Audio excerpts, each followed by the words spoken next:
Hey everybody, this is Mike from WashingtonFishAdventures.com, and today I'm going to give you a quick tutorial on how I clean squid.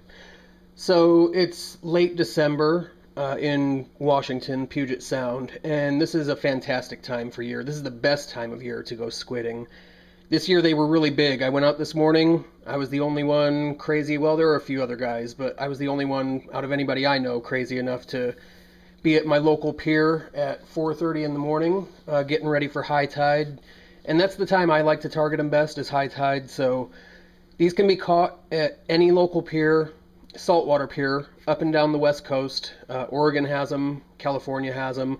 These are called market squid. This is what you get in the restaurant when you're getting calamari. They use market squid. Getting them fresh out of the saltwater is going to blow anything away that you've had at a restaurant. It just puts it to shame. So there's no comparison. These are fantastic to eat. You can fry them up. You can put them in pasta mixes. I do them with marinara and noodles and pasta, and it's fantastic that way. There's a lot of different recipes out there that you can find, but they're super easy to catch. This is the tough part. The part, when you get them home, and if you haven't done it before, it can be daunting. I mean, these are weird creatures, let's face it. They're aliens, they're not natural. They have tentacle faces, and they spit ink, and their skin changes color. That's just not right. So, so you get these weird things home, and then you're probably just looking at them like, ugh, I think I'm supposed to clean it or something. And you are. You're supposed to clean it, butthead. So there's a little part. I'm just going to run through this real quick. And by the way, this guy that I just picked up, I think he is my biggest ever. And they've been really big this year. Get out there and do this. Go get out there and get some squid. I mean, you can see how far from my fingers up to my arm he comes, and that's just crazy. I've caught some big ones before, but it's all big ones this year, so get out there definitely. I'll do another tutorial on how to rig up and how to do it, but the catching is the easy part. When you get them home, the Washington limit this year, 2014-15 season, is either, I believe it's 5 quarts in measurement, so if you had like a 5-quart bucket, or 10 pounds. That sounds awesome to have 10 pounds of squid. Once you get home and you have to clean 10 pounds of squid, you might second guess yourself. But this is probably, I don't know, 3 pounds or so. And they're bigger squid. Normally 3-4 pounds would be a lot more squid than this. But like I said, they're big this year, and I'm loving that. So less cleaning for me. The body here is actually what ends up becoming the calamari rings. You slice it in sections after you clean it all out. And so, speaking of cleaning them out, let's get to it. I don't know if I want to use my big guy. I was going to call a taxidermist and have him preserved and mounted. Alright, that's just weird. Never mind. So, I'll grab this guy. And it's really weird. I mean, you can see on the underside, they're white. And they have these little ink sacs in this layer of skin. And that's how they go from brownish reddish to white and a couple shades in between. It's pretty amazing. When you first get them home, they'll be white, and if you run cold water over them, or even if you take your finger and rub it up and down the skin, that wherever your finger rubbed will be a trail of that brownish red color. It's pretty awesome. It's almost like you're drawing on them and then it disappears again. It's a ton of little ink cells that they have under their skin that release ink and then suck it back in, and they really are amazing creatures, but I still say they're aliens, and I'm not even sure they belong on this planet. But they're delicious, so let's eat them. Alright, so yeah, it's a good size to start with. So on one side, and it's the top side, and you'll know the top side because it has this little triangular ridge here, and you can feel it down the tube, and that's what this is called, the tube. You'll feel a little piece of cartilage. It'll be a vertical line, and it'll be, stiff. It'll be hard. And you get in here. You don't want to cut the head off right away because that's going to rupture the ink sac inside. There's they have jet propulsion, so tied into that is their ink. And when you cut the head off, you're going to cut that line and ink's just going to get everywhere, which it does a little bit, but doing it this way, it's probably not the quickest way I do it. I'm sure there's professionals out there that do it much quicker. But this way is pretty easy, and it works for me, and it doesn't totally get ink everywhere. Sometimes you bust a sack, and sometimes you don't. And that just sounds funny.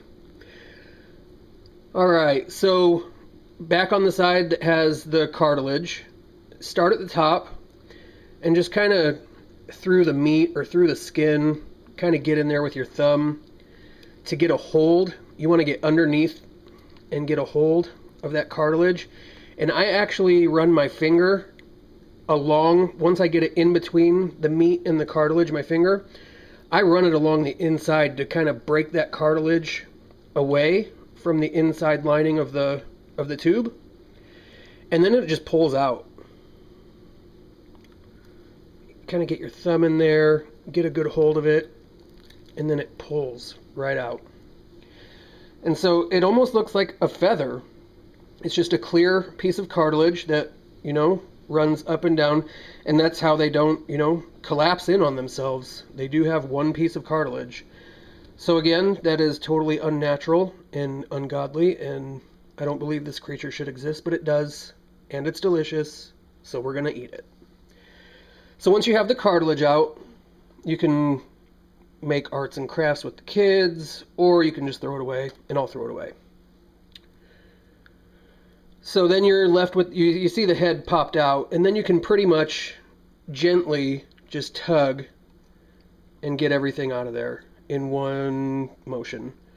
Back here is the ink, that sack, and that is what you definitely do not want to break. So it came out nice and clean. I will rinse this out, but normally this is what you want to see. You want to see everything come out in one piece. Now what I'll do, I'm actually going to put the tube down for a second. I keep the head intact, but I'm going to cut the rest of it off.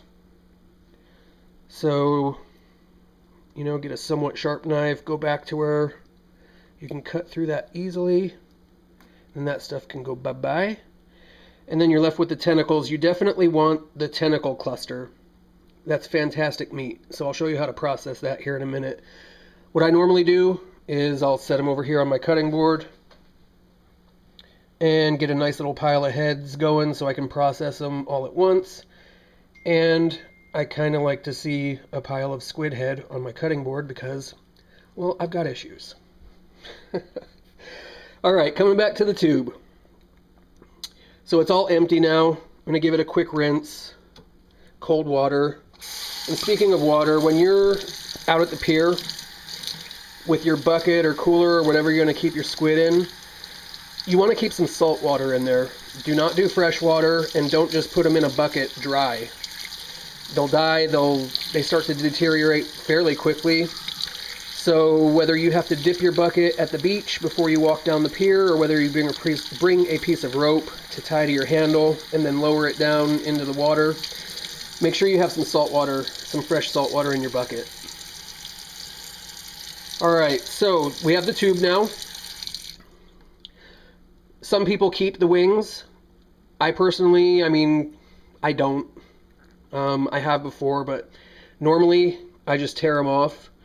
And getting the skin off is fairly easy, but I don't know. They've proven to be more trouble than they're worth. With big squid like this, it's probably worth keeping them, and so I just might. But in previous years, the squid were not this size, so it was just kind of a pain, so I didn't really bother with the wings. But there's a line connecting them to the main tube, and you can just tear them right off. And then we're left with the actual tube without the wings. So what I'll do is I'll put my thumb in there, and then with the other hand, around the edge especially, I'll go up that way to get it started. And then once you start peeling that skin away,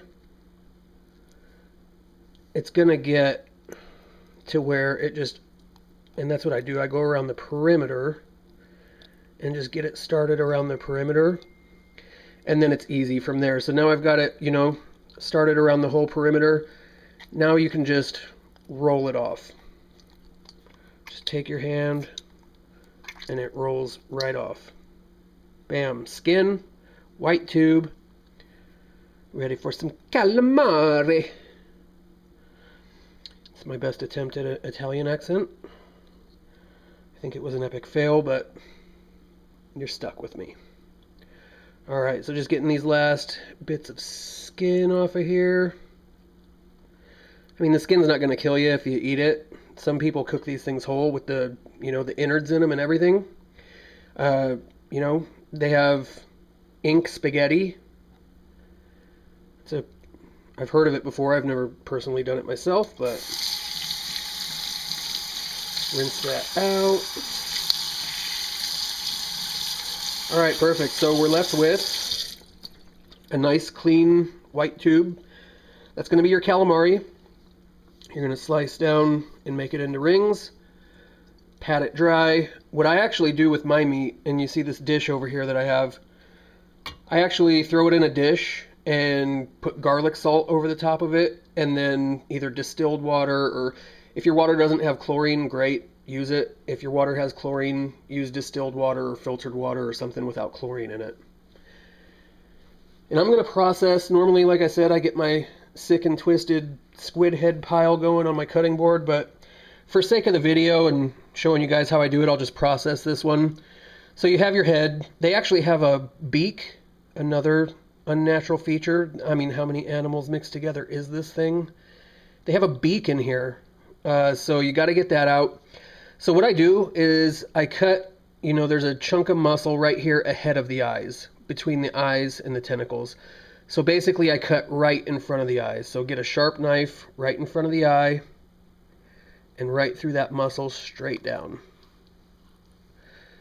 Now you're left with this chunk of muscle, and what you do is you just squeeze it. And actually, I don't even think I got the beak. I think I got right through the muscle. Sweet. But what you do is you squeeze it, and normally, if the beak's in there, it'll pop right out, and then you just take it out. Let me see. Oh, there's his beak. Yep, it stayed in. Hello, everybody. I wanted to come home with Mike so he could eat me because he is so awesome. And like I said, I have issues, so we'll just leave it at that. So I don't take the skin off the tentacles, and this is fantastic. If you've had calamari, you've got the tentacle clusters in there. You can just leave the skin on these. It would be such a pain getting it off. But again, I'll just give them a quick rinse. Throw them in the meat tray. And let's do another one real quick. So I'll just kind of do one, at my normal speed. And you can kind of get a feel for how quick, or, to some, maybe how not quick this is. I'm sure there's people out there that do it much faster than I do. Alright, so we've got our squid. I find the top side of it with the cartilage going down. I can feel it. Tear off this little chunk of meat so I can get my finger in between. I can start to kind of work in between that cartilage and the tube. Run my finger as far down as I can. Don't press in too hard, you'll rupture something. I grab a hold of the tube, grab a hold of that cartilage with my thumb and forefinger, and cartilage comes out. You strange, strange creature. Alright, so then we're just going to grab the head, pull gently, everything will come out all together. Bam! Okay, tube in the sink with our knife. Cut off those nasty innards. Bam! Head on the table.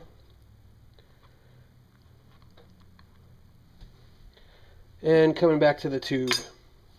So now we have our tube. Let's give it a quick rinse just to get any ink out of the inside if there is any, because they do squirt ink as you're pulling them up, and then as you have, are putting them into the cooler, and when they're in the cooler, they're definitely spraying ink. Alright, so I'm going to get in there, get the skin started with my thumb, kind of rotate it around as I'm getting that skin off, and I start at the top, so then I can just roll the skin down, get that started, and then you can just kind of roll the skin down and off. Tear off the wings. Bam. And double bam. And then you see how easy that skin just rolled off once I kind of got it started up at the top. Put that thumb in and just kind of got it started in a rolling pattern, and then it just rolls right off. Alright, cool. Skin free, let's rinse it.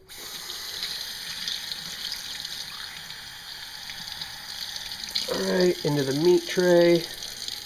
Bam. And normally I would process, again, all of the heads at one time just to kind of save time. And here we go, right in front of the eye, right in between the eye and the, muscle that's there. So right in front of the eye, we're going to cut through. I heard the beak crunch that time. And this one does have a portion of the beak in it, so you can see that dark piece in there. All you do is squeeze, and it pops right out. And then you can discard that, and you're left with that chunk of goodness. This part is, the tentacles are my favorite, personally. I love breading them and frying them up, and garlic salt, and oh man.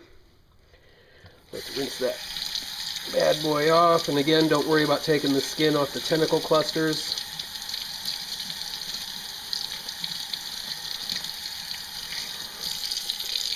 Into the meat tray, and there's 2 of them cleaned so far. So I'm going to let you guys go back to doing what you're doing, and I'm going to spend probably the next, 45 minutes or so, maybe quicker. Probably take me about 45 minutes or so to clean all these. I'm going to get to it, and thanks for checking us out. You can see us at the website at WashingtonFishAdventures.com. Obviously, you can subscribe to the YouTube channel here, and then we're on Facebook as well under Washington Fish Adventures. So check us out for reports, share any tips and tricks you might have, and hope to see you guys out on the water sometimes. All right, everybody have a Merry Christmas. It's almost Christmas time at the time of this video, so everybody have a Merry Christmas, be safe, enjoy your loved ones, and like I said, I hope to see you out on the water. Thanks, everyone.